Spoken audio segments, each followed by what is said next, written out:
Quero mostrar aqui para você, cidadão brasileiro, como é que era o STF na época da Dilma, tá? Vou mostrar para vocês aqui como é que era o STF. Uma discussão aqui em plenário aqui, do Gilmar Mendes com Barroso, olha que beleza. Dizer que o mensalão era um caso fora da curva. Dirceu permaneceu preso sob minha jurisdição, inclusive revoguei a prisão domiciliar porque achei impróprio e concedi a ele indulto com base no decreto aprovado pela Presidente da República, porque ninguém é melhor nem pior do que ninguém. E, portanto, apliquei a ele a lei que vale para todo mundo. Você infringiu. Então o Barroso, gente, aplicou uma lei que vale para todo mundo. Entendeu? Deu um indulto nessa época para ele. Agora eu queria mostrar para vocês aqui como é que era com o Bolsonaro aqui, que beleza, ó. Deixa eu mostrar para vocês aqui, ó. Bolsonaro decreta perdão da pena de Daniel Silveira, condenado pelo STF. O Bolsonaro fez isso. Sabe o que o STF pegou e fez? Olha aqui, ó. STF cancela perdão de pena que Bolsonaro deu a ex-deputado federal Daniel Silveira. Vocês estão vendo como é que era?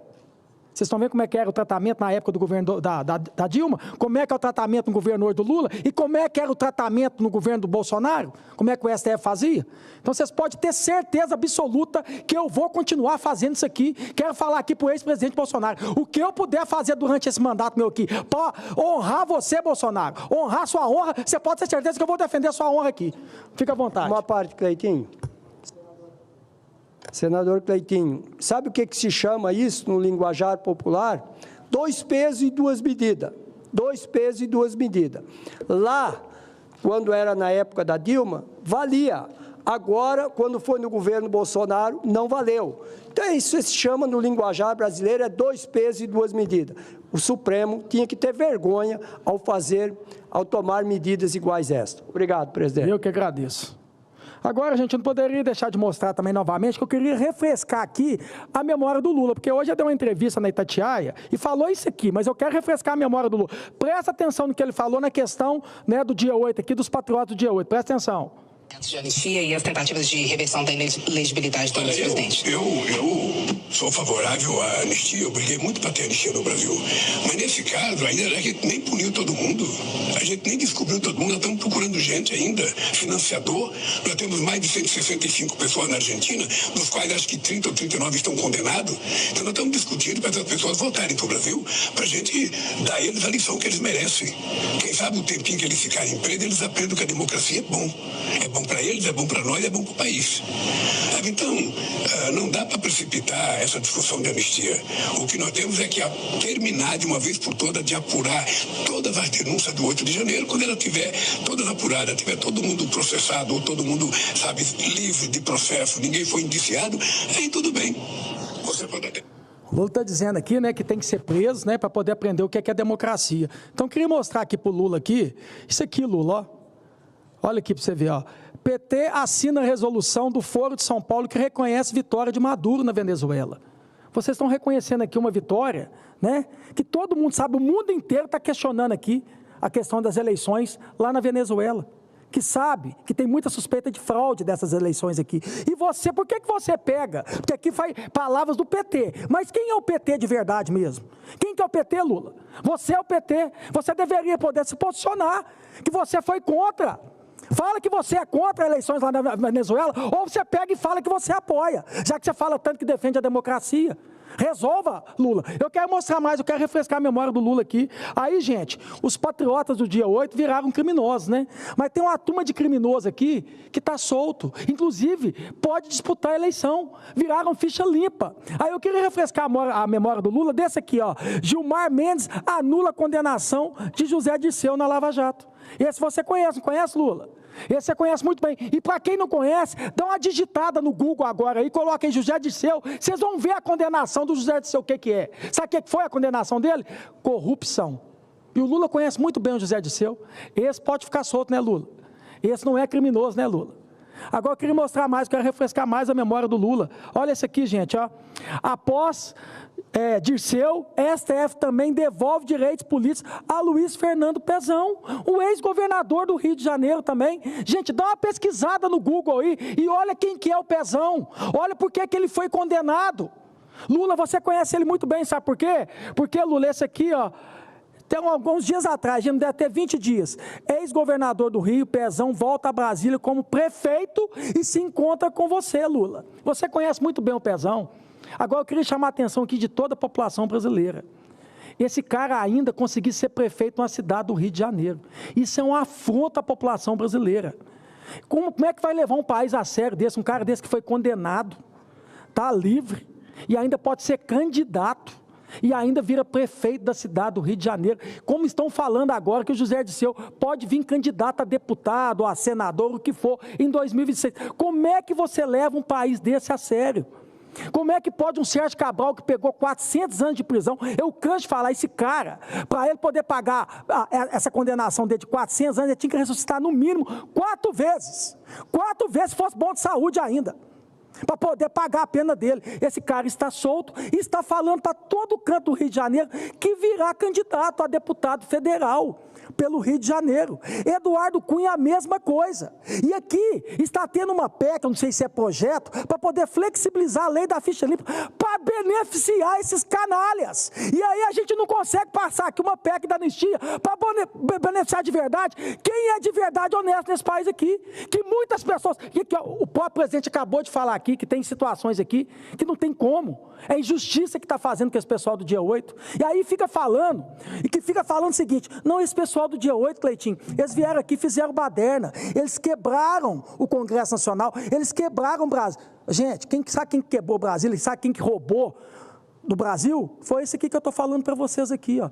Esses aqui que roubaram do país. Aí eu faço uma pergunta para você, Lula. Já que esse pessoal do dia 8 tem que ficar preso para aprender o que é democracia, eu te faço uma pergunta. Esse pessoal que estava preso aí, que saiu agora, e pode ser candidato, inclusive tem um descondenado que virou presidente, aprendeu que não pode roubar dinheiro público? Faço uma pergunta para vocês aqui. Faço uma pergunta para você, Lula. Essa companheirada sua que está tudo livre, leve, solto, aprendeu de uma vez por todas, porque está querendo vir candidato.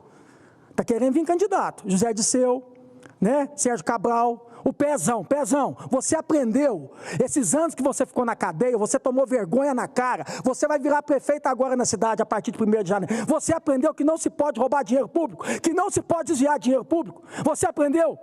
Porque muitas pessoas do Brasil que ficou revoltado e veio para cá, foi por situações como a sua, Pezão, como a sua, Sérgio Cabral, foi por causa de vocês, que o povo ficou revoltado, que o povo não aguenta mais ser saqueado, ser roubado. Vocês aprenderam? Porque o Lula acabou de dizer aqui na entrevista aqui. E aí? Né, falando que tem que ser preso para aprender o que é a democracia. Então, faça uma pergunta, Lula. Pergunta para os seus companheiros. Pergunta para o Pezão. Ele esteve com você, encontrou com ele. Você aprendeu, Pezão, a ser honesto? Você aprendeu? Porque honestidade para mim não é nem qualidade, é uma obrigação. Ainda mais quando você mexe com dinheiro público, que não é nosso, é dos outros, é do povo. A gente está aqui para fiscalizar e cuidar do povo. Aí eu faço uma pergunta para você, Pezão, Sérgio Cabral, você quer vir na sua campanha, no horário eleitoral, que você vai despejar dinheiro público, você vai ter a coragem de chegar no horário eleitoral e falar assim, gente, ó, eu sou uma alma honesta, eu não fiz nada de errado e eu estou aqui novamente pedindo um voto para vocês. Você vai fazer isso, Eduardo Cunha, vossas excelências? Você vai falar a verdade? Por que você foi condenado? O que você foi fazer lá em Dubai, que você gastava dinheiro público? Você, Sérgio Cabral, que disse que era um vício, era quase um vício. Você tem coragem de ir a público? Você tem coragem de vir aqui no plenário aqui falar isso aqui? Porque tem hora que não dá vontade desses caras ganhar a eleição e eu poder questionar eles aqui no plenário aqui. Quer ver se eles é homem para poder falar, quer dizer, uma alma limpa, uma alma honesta, na minha cara aqui, na minha frente aqui. Eu queria ver. É muito fácil, né? Falar dos patriotas aqui. É muito fácil falar desse pessoal do dia 8, colocar como fosse criminoso, como fosse bandido. A gente sabe muito bem quem é bandido nesse país aqui, só. A gente sabe muito bem quem é criminoso nesse país aqui. A gente sabe muito bem disso. Tem muita coisa que não tem jeito, né? A gente não consegue fiscalizar, a Polícia Federal não consegue fiscalizar, o Ministério Público, o GAECO. Mas Deus lá de cima está vendo, gente. Se Deus resolve descer aqui, abrir o livro de cada político antes da Constituição e depois da Constituição, os políticos todos que passaram no Brasil, eu vou te falar uma coisa, chicotada, chibatada, o Deus fala assim, ó, pô, pode ir para lá, não precisa quebrar o Congresso, não vai lá dar chicotada e chibatada nos políticos lá que roubaram do país. A verdade é essa. Infelizmente, é só quando Deus voltar e abrir o livro de cada político. E eu falo isso aqui de cara limpa, de coração aberto, porque Deus pode abrir o meu livro aqui agora. Não sou perfeito, não sou Jesus Cristo, que o único que foi perfeito foi Ele. Mas durante meus mandatos de vereador, deputado e senador, nunca fiz coisa errada, nunca prejudiquei alguém, nunca fiz sacanagem com o povo, nunca roubei dinheiro do povo. Pelo contrário, devolvi dinheiro para o povo. Sempre fiz isso. Que é do povo, volta para o povo. Estou vendo a situação das emendas aí. Sou muito crítico ao STF aqui. Mas falo, nessa situação do Flávio Dino, fiscalize mesmo. Não existe isso de emenda PIX, que emenda não tem, sem transparência, não. Toda emenda tem que ter transparência. O princípio da administração pública se chama transparência. Como é que você pega dinheiro público e encaminha para um monte de prefeitura e para um monte de canalhas para poder depois desviar dinheiro público? Tem que fazer isso sim. Eu estou aqui falando aqui, sou crítico ao STF, sou crítico ao Flávio Dino, não votei no Flávio Dino, mas nessa situação, como eu sou um político limpo e honesto, eu quero que fiscalize todas as emendas assim. Ah, se faz uma CPI dessas emendas, hein, gente? Ah, se faz uma CPI de emenda aí, antes da Constituição, não sei se tinha emenda ainda ou depois da Constituição também, hein? De 1990 para cá, essa quantidade de emenda que foi para um canto e foi para o outro. Ah, gente, se Deus vem aqui e abre o livro de cada político desse país aqui e mostra as emendas para onde que foi, como é que é usado, hein? Então, lava a boca para falar desse pessoal do dia 8. Lava a boca para falar desse pessoal do dia 8.